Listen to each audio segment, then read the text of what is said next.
You're listening to Bad Friend Choices. Rick and John are arguing their view on sports. Again, join the call show line at 330-752-2775 to set them straight, or on Twitter at ChoicesFriend or Bad Friend Choices on Facebook. Now, live from the Dream Big Studios, Bad Friend Choices. And we are back. I am John O'Donnell, joined by Rick Carpenter for Bad Friend Choices. We have covered the Super Bowl. Basically, we came to the same conclusion a lot of people did. It was kind of boring, but at the same time competitive, and congratulations to the Patriots for being the best dynasty that we've probably ever seen in sports. We are going to move now to the NBA. The big news over the week was the Anothny Davis trade situation. And I had the pleasure to speak with Trevor Lane. Trevor is with LakersNation.com. He's a senior writer there.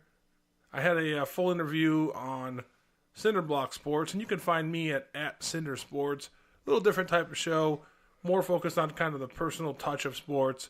Hope you find me. But Trevor had some really good insight into the situation in Los Angeles. And because we talked on Saturday, a lot of the pieces have changed, so not going to get his thoughts on the trade situation itself, but I am going to play a bunch of the thoughts here, Rick, and I want to get your reaction to them.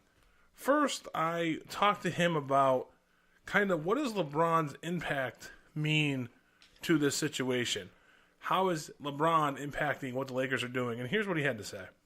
Yeah, it's definitely a shift. It's something that we've seen, and, it's funny, George Sedano of ESPN LA, who was covering LeBron in Miami, he's warning LA fans for months now, even before LeBron actually arrived, about what this was going to be like, and the fact that LeBron, when he comes in, for better or for worse, he kind of takes over, and he's gonna get his way. He's gonna win out because he is that star. He is the guy in the NBA, and we're seeing that happen a little bit with the Lakers. We haven't heard hardly anything from LeVar Ball this season, whereas last season we heard a ton from LeVar Ball. In fact, he was opening his mouth at every chance, and so he's kind of faded away. And part of that probably is the LeBron effect, where LeBron said, "Hey, we're not going to be having this anymore." And so the Lakers are going to do what they can to try to appease LeBron. You look at the contract that Kentavious Caldwell-Pope got, the fact that he hasn't been included in a lot of these trade offers. He's a clutch sports guy. The rumors that Mark Jackson might be coming in, who we know is a LeBron guy, if Luke Walton winds up losing his job. So all of these things kind of become part of having LeBron on your team, where there's going to be moves made that are made to appease him, and it's because his talent level is so high that you just do it, even if the organization isn't fully on board with it. So far, no complaints from the Lakers or anything like that about LeBron manipulating things behind the scenes or anything, but you have noticed a definite shift in the organization and the way they're run now that he's coming to town. Rick, what do you think about what Trevor had to say about the impact LeBron has on a team, and specifically on this Lakers team as they try to build a champion? Well, it's kind of weird because we've seen him do this. We're from the area, so he always, when he goes to a team, he gets his players, his coach, the organization. Basically, they hand him the keys, and the problem is, his whole career, he's never committed to anything to the point where they could build something around. Even when he went to Miami, he was only there for 4 years. They had a great cast of players. The problem was Bosh kind of got sick and Wade aged fast. But when he came back to Cleveland, look, if you can sit there and let everybody else do their job, they might be a little bit better at it than you are. And maybe you could build a dynasty. Maybe he could have built a Golden State, before. But he just wasn't committal. And he thinks he knows better than everybody.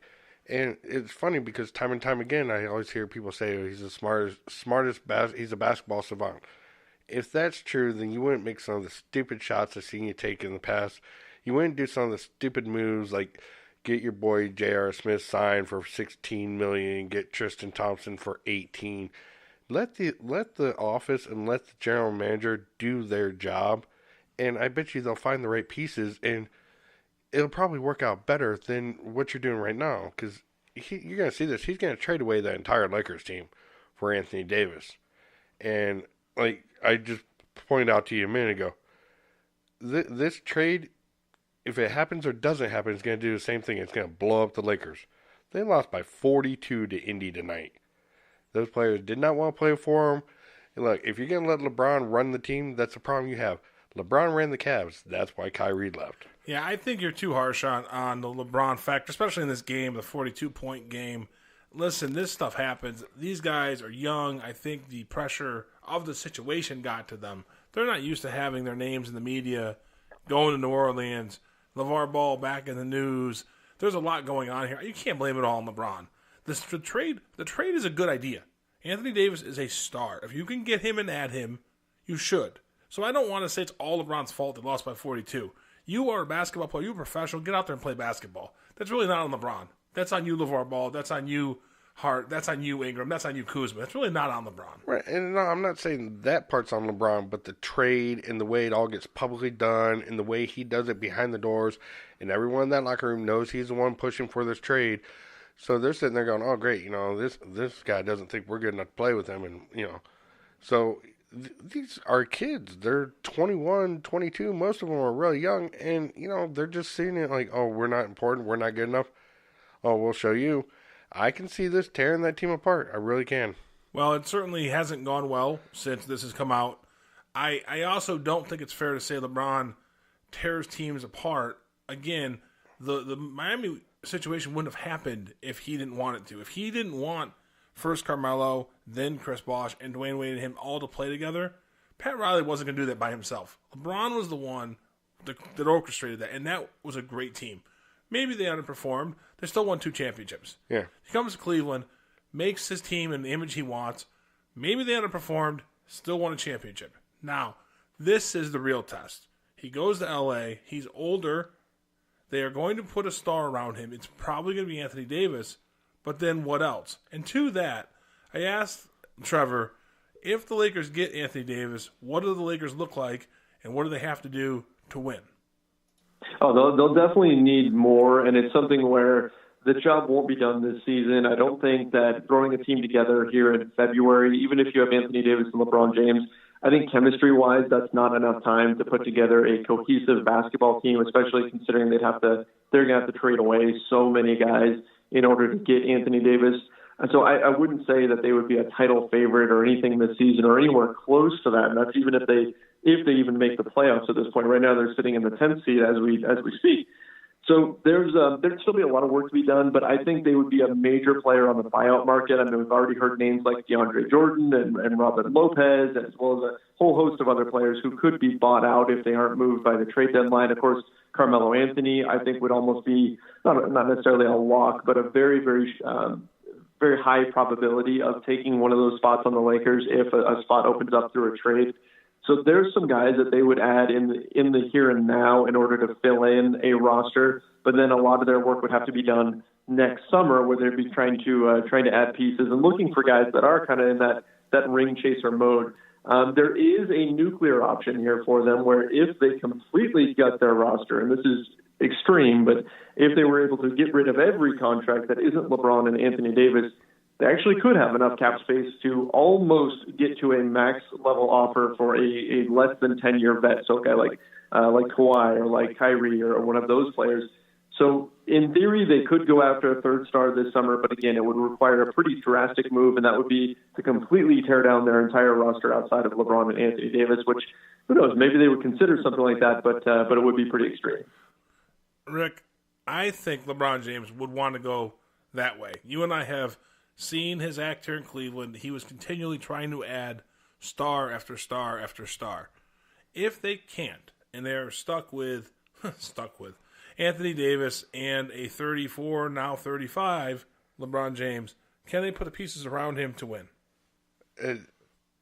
How much money is it going to take? I mean, there's only so much money out there. I mean, you look at the Lakers and you're sitting there going, that's the problem with this whole thing. They need to get Anthony Davis now, or else they're probably not going to get him in the offseason because everybody else is going to throw everything in the world at it. They don't get him now, they're not going to get him. And that's a problem. You need LeBron to get this guy now. And the nuclear option, I don't even know how that works, because you're going to have 3 studs and then me and you out there? Yeah. I mean, it's not built right. He's better off staying with the team he has, young talent, and try to add another piece that fits in the offseason. He has Anothny Davis now. They're not going to win because they're going to trade so much away. They're going to have to go to the G League and sign starters out of the G League. Well, and I talked to Trevor about kind of who the buyout market might be. J.R. Smith's name came up. Rodney Hood, before he was traded, during my interview with Trevor, came up. They would get shooters. They would try to get some shooters around Anothny Davis and LeBron. We talked about this last week. I don't think it's a good basketball fit. I don't think Anothny Davis as a big fits in with LeBron because no big really has. He's had to change his game. You're asking a 26-year-old stud to change the way he plays basketball, which I don't think is a good idea. Well, and right now, who's a better basketball player? LeBron James. Right now, I'd probably go with Anothny Davis. Just because the youth factor, and he's probably as good as a shooter, he's a better defender. He's not as good a shooter. He's a different defender. He's probably a better defender. At 34 years old, LeBron James has lost. But he's not a better rebounder. They're probably equal. Yeah, and passing. Passing LeBron. Yeah, passing. I mean, listen, I don't think Anothny Davis is a scrub. He's a top 3 or 4 or 5 player. But LeBron James is still in the top 3 or 4 player category as well. And you kind of mentioned about his basketball intelligence. Has he made mistakes? Of course he has. LeBron James is a really smart, heady basketball player. I think you do a disservice to indicate he may not be that. He obviously makes mistakes, but he is one of the smartest basketball players I've ever seen play. You know how many times I watched him take a fadeaway 3 when they're up by 2 with 30 seconds left to go in the game? Yeah. Where he can just drive to the hole and put it in and they're up by 4? Yeah. That irritates the hell out of me. Again, he doesn't make what we would determine or think would be the smart basketball play all the time. Right. Where we've always said drive the ball, get fouled, pull a James Harden, as it were. But he has made a lot of those fadeaway 3s. They've gone in. How many times have we said, oh, no, yes? I mean, I get it, and I agree with you that he does things we don't agree with, but we also aren't NBA players or coaches. So I just think that I don't want to say they're all smart, but he certainly is a smart player. Hey, I'm not saying he's not a smart player. I'm just saying he makes a lot of choices that I just don't think he's a savant. No.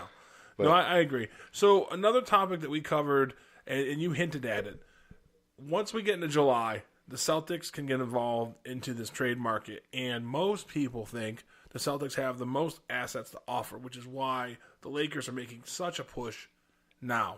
Here are Trevor's thoughts on what happens if the Celtics get involved. Yeah, I mean, the Lakers have put out there that if and this is just through back channels and things, but they've put out there that if it gets to the point where it's July and Anothny Davis hasn't been traded and the Pelicans are then looking to trade him and interested in Boston's assets, the Lakers have said then we're out. We're not going to try to outbid Boston. We're not going to get into that bidding war. Now it's very possible that they're just saying that right now because they don't want the Pelicans to wait until July, so it would make a whole lot of sense for the Lakers to tell them, hey, our offer is gone in July. It won't be there. More realistically, yeah, they'll still be able to put something on the table, but that is the danger. You know, if they really want Anothny Davis, they want to try to maintain as many assets as they can right here at the trade deadline, but they also need to get the deal done now so they don't have to try to get into a bidding war with the Celtics in July. But again, this whole Kyrie Irving thing works out in their advantage as well, because if Boston feels